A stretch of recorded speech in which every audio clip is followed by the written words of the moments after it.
I always feel a little bit like a skunk at the picnic, because I wonder, this is a wonderful opportunity to talk about great new things in media, but what I wanted to do is turn our attention to educating the other America.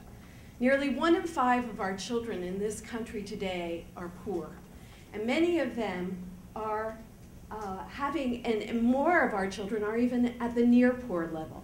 And so one of the topics that I wanted to talk about is educating the other America. And for some of you, you may remember the title, The Other America by Michael Harrington. And so therefore, we take this title from his work. Forward, like this. I want to tell you a moment about who I work with. I work with children who live in these settings. This is outside Detroit. There are no magazines or newspapers nearby. These are the things that the children, this is actually where the children go every single day as they look at their school. This is the block they live in. Not one newspaper, not one magazine, not one type of reading is nearby. When they go to the preschool, they also don't have books. They don't have any kinds of materials that they can interact with. And they also don't have language. There's not much interaction going on either in their homes or in their schools. What we know is Hart and Risley have talked about the dramatic differences in language in the very early on, where children are likely to be exposed to 11.2 million words, other children who are lower income as little as 3.2 million words. But one of the things that we have not recognized in looking at the language gap is that language conveys knowledge. And one of the things that we forget very often is that when we think about these differences, and by the way, these differences are for children ages 3 and 4, what we are seeing is not only just differences in language, but differences in what is being conveyed day in and day out. There's research, as many of you know, that indicates that these differences don't change. In fact, they get larger and they stay throughout the child's instructional history. And so one of the things that we are beginning to talk about is the knowledge gap. And the knowledge gap is a hypothesis that Tickner, Olson, and Donahue talked about many years in the 1960s. And what do we know about this? That when children have limited access to print, to talk, because print is pretty much how we get a great deal of our knowledge, they're likely to have limited vocabulary. They're likely to have less information early on. With less information, they are slower to gain more information. We know based on schema theory that when children know stuff, it's easier to know more.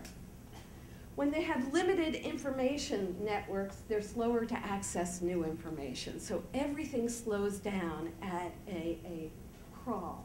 And then the last is so important, because what we know is that children begin to avoid learning. They actually look for opportunities where they don't have to learn, and they rely on others for information and reliance on other opinion leaders. So one of the things that we begin to talk about, and I've heard a great deal already today, is about leveling the playing field. As all of you know, that much of our federal dollars go into leveling the playing field. There's this notion if we just make everything equal for all of our children, then all of this will go away. And we also know that we talk a great deal about the digital divide and the fact that some children have resources and some do not. So what we did is we did what we call a natural experiment. We were looking at a very vital time in our country.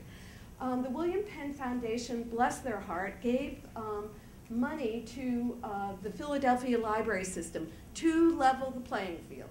And what they said is, we're going to infuse a great deal of books, but we're going to also infuse technology. And what we're going to see is whether or not we can improve the lives of our economically disadvantaged children.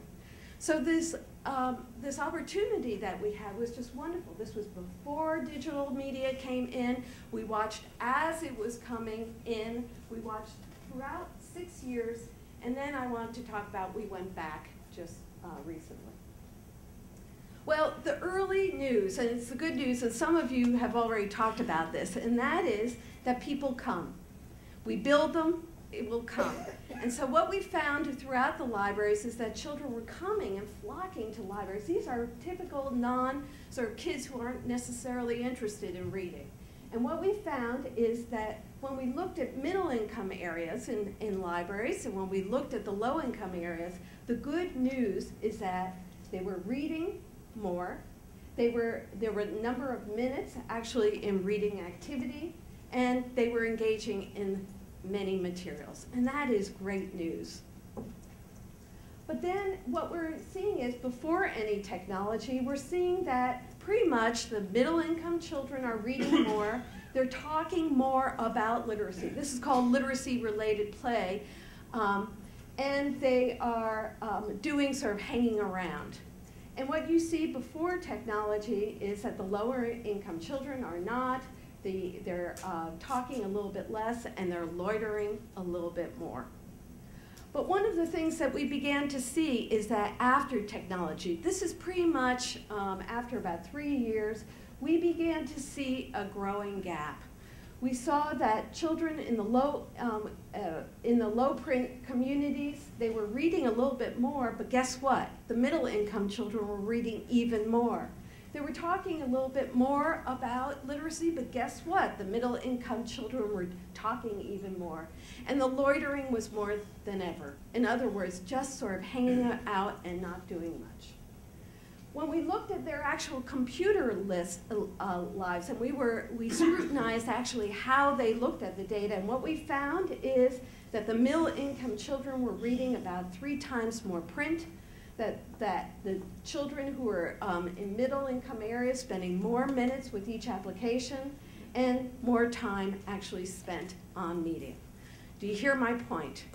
So when then we went back, and this is what we did after 6 years. This is what this last summer, and we looked at something called the summer slide, because so many of our poor children don't have options during the summer. And so therefore, while other children are going Breezy Land Camp and getting all these wonderful Latin and yoga and all this wonderful stuff, our low-income children are not thriving during the summer, and this is particularly concerning. But what we began to recognize is look at the starkness of the gap. What we are seeing is that when we had our middle-income children go to the library, they're going and wanting to learn. They're using the assets to actually go for information.